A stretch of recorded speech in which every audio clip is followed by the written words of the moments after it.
Bonjour à tous, vous êtes avec Hélène Lemarec et voici les nouvelles du jour sur FX Markets.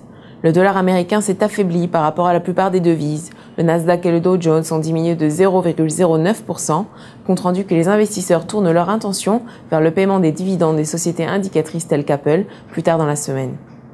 Le pétrole brut a augmenté de 1,51%, clôturant à 99,81$ le baril, suivant les sanctions contre l'Iran. L'or a atteint un plus haut niveau sur 6 semaines après avoir progressé de 0,82%, suivant les sanctions contre l'Iran, clôturant à 1677,70$ l'once. L'euro a repris un plus haut niveau sur 3 semaines contre le dollar, suite à ce que le ministre des Finances français ait déclaré qu'il y ait du progrès au niveau des négociations entre la Grèce et ses créanciers privés.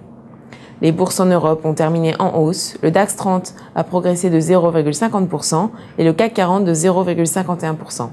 La paire euro-dollar est actuellement haussière tant qu'elle demeure au-dessus du niveau de 1,30. Cependant, elle continue à côtoyer de nombreux niveaux de résistance aux alentours de 1,31.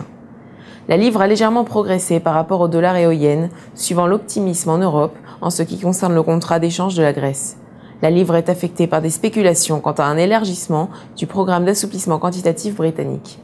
L'indice FTSE 100 a diminué de 0,22% jusqu'à 5728,55. La paire GBP-USD continue haussière tant qu'elle demeure au-dessus du niveau de support de 1,55. La paire est confrontée à une forte résistance aux alentours de 1,57 et 1,5750.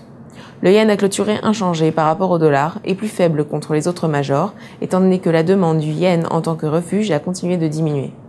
La Banque du Japon devrait maintenir le taux d'intérêt inchangé à 0,10%.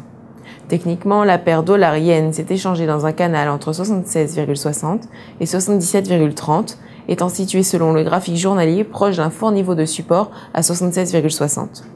Le dollar canadien a progressé contre le dollar, suivant l'optimisme du marché en ce qui concerne la crise de dette européenne et une hausse des prix du pétrole. Les sanctions européennes augmentent le risque de perturbation de l'approvisionnement de pétrole de la part du Moyen-Orient, qui pourrait faire augmenter les prix du pétrole. La paire dollar-dollar canadien évolue dans une tendance baissière avec un fort niveau de support aux environs de 1,0075. Merci de votre écoute, bonne journée. Pour plus d'informations, consultez-nous sur www.ufxmarkets.com.